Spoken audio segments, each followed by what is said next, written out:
Welcome to Tribcast. We have our guest, Dr. Scott Rathgaber, CEO of Gundersen Health System. Reporter Jourdan Vian is with us, and we're going to be talking about the big news of the week, and that is the news that Gundersen and Marshfield are in talks about a potential merger. Doctor, welcome. We appreciate you being here. Thanks for having me, Rusty. Jourdan. Thanks. I think probably the place to start might be why Marshfield and why now? Well, I think those are great questions. I think the first question might be, why consider partnering with anyone? And so, we continue to be very committed to providing high quality care, educating the next generation of caregivers, advancing research, and improving the health in our communities. That's our mission. And when we look at the environment of healthcare, the industry of healthcare, and it's changing just like your industry and every other industry. Absolutely. And we wanted to look to see how do we maintain true to those missional elements that we've had for over a century into the next several decades and another century, and not just look what's happening in 1 or 3 years. And so when you look at that and the changing environment, we thought, well, we might be better off if we could partner with other like-minded organizations. And once you get to that point of how do you continue to be able to maintain your service to the patients that you're dedicated to, then you start looking around, well, who is a possibility? And that's where the question of why Marshfield. Because we have been in contact with them and working with them literally for decades. We know them pretty well. They have very similar DNA to our organization. They're a rural healthcare community. They're very dedicated to rural healthcare, just like us. They are physician-led, just like us. They've been here for 100 years, just like us. And they have many other similarities on how they believe a philosophy of delivering care. And so they are kind of a natural partner to begin discussions with. And then you start looking at the patients that we serve. And we don't overlap very much, but we're very contiguous. So it's the natural geography that puts us together, in addition to that decades long of relationship and the philosophy of how to care for patients. It's very interesting looking at the map that you have produced, but the two health systems, as you say, are contiguous, but except for a fairly slim band, Independence and Whitehall over to Toma and Friendship, there really isn't much overlap. And yet you're both, as you say, predominantly rural health systems. Why is rural health care especially challenging for the provider? Well, some of it is distance, and some of it is density, of course, of population. And I always look at it that a lot of folks who live in heavily urbanized areas, they get a lot of the attention. And it's a little easier to deliver to populations that are that dense. But our philosophy, and I believe Marshfield's is as well, is that people wherever they live deserve to have high quality care. And so we have been dedicated to do that. And it comes down to, when you have those distances, you have to think about how do you bring that care even closer to their homes? Because it doesn't do any good if they have to drive hundreds of miles, they have to take off more hours of work, or their family has to do the same to bring them. And so some of our care has to be concentrated, but a lot of our care can be decentralized and sent out into the communities so it's closer to the homes of the patients. And so I think it's more about what's the challenge to bring it, to make it convenient for the patients and not as much convenient for the health system. And as you talk about that rural footprint, we're talking about a total of 19,000 employees if the two actually join, 13 hospitals, and more than 100 clinics. That is a pretty sizable footprint to manage. And yet I was impressed that you talked about the two organizations have similar values. Could you talk a little more about that? Right. Well, so our values are fairly simple. It's excellence, respect, and compassion, integrity, innovation. Those are our core values, and that's really at the end of the day who we are, who we've developed into over many, many decades.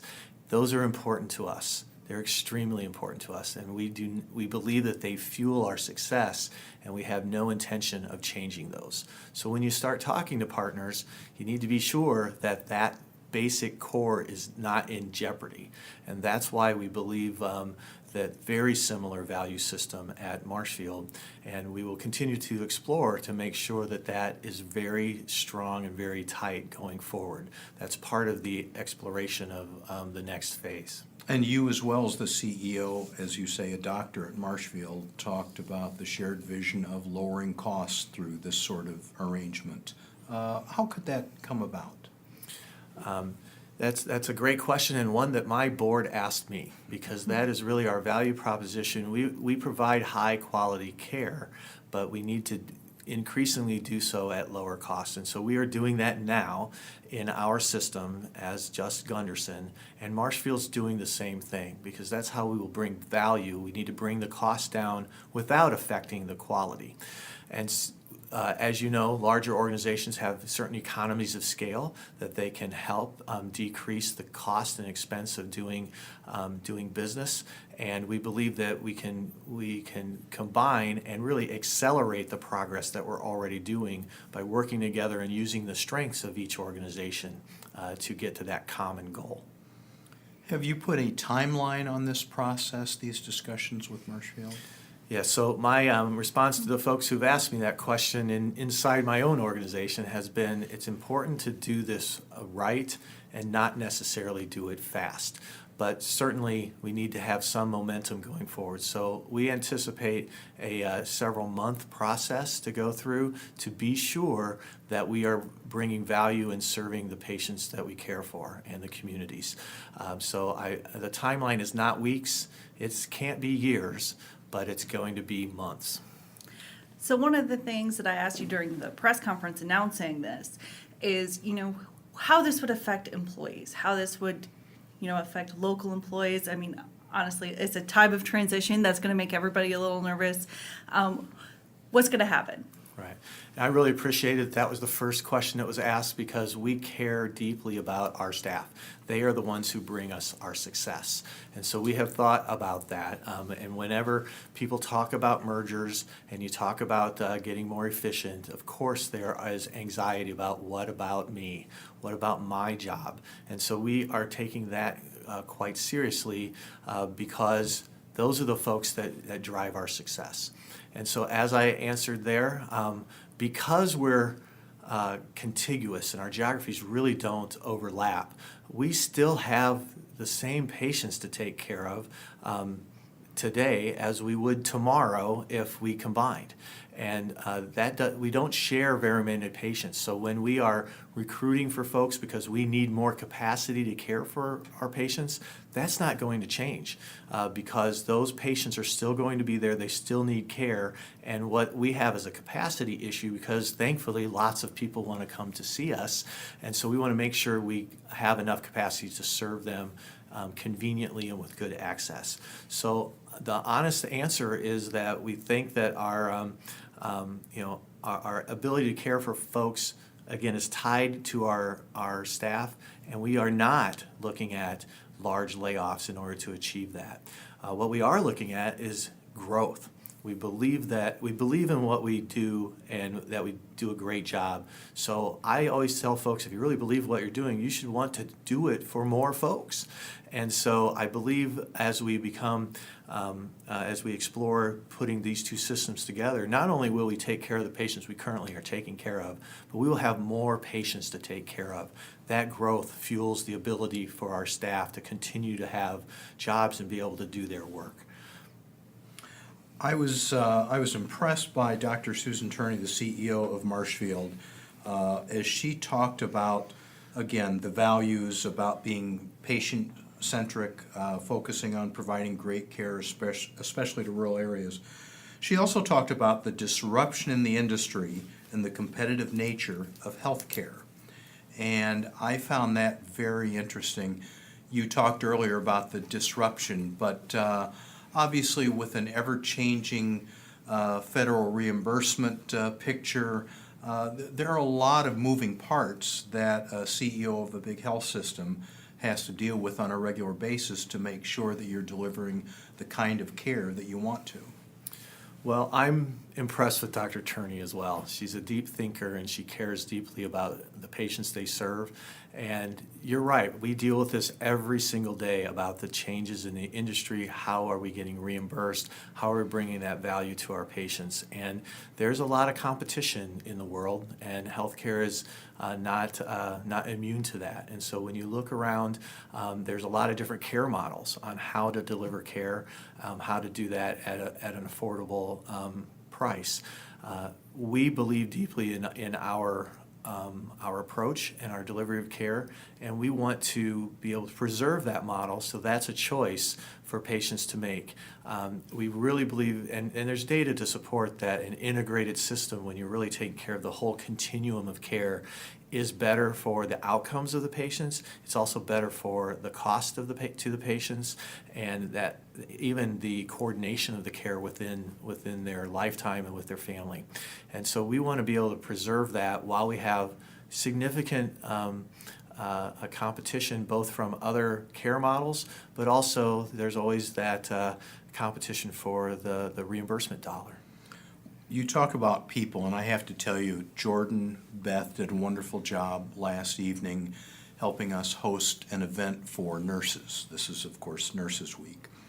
And the top nurse, Nurse of the Year last night was from Gundersen, Elise Bechner. And Elise and the other 9 nurses we honored. I was just so impressed with their passion, their compassion, their motivation for serving people. I have to tell you, I was really touched by their stories. We'll be having a special section Sunday in the Crosse Tribune and Winona Daily News that profiles the 10 who we honored. But all of these stories really touched my heart, talking about caring for other people and what motivates them and why it's important. I have to tell you, you've got a lot to be proud of. Well, I'm looking forward to the article on Sunday when I open my Sunday paper, because I want to read about these inspiring individuals. And I did read this morning about Elise and Deb, another one of our nurses who was nominated. And I'm so proud of that recognition, because they really selflessly every day come to work and just want to improve the lives of the patients that they serve. And they are great inspirations to us. And I have to admit, I was very inspired by the story in the newspaper today.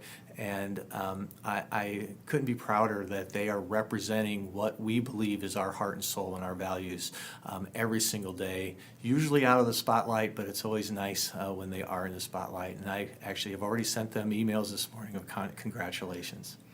Oh, it was so touching. Like, I got to talk to each of them before they went in, and they were all just so excited to be there. And, like, it was really just a nice event, I thought. And, if you guys missed it, you can always check it out on our Facebook page. And we have videos detailing everybody put together by Elizabeth Beyer, and you should check those out, too.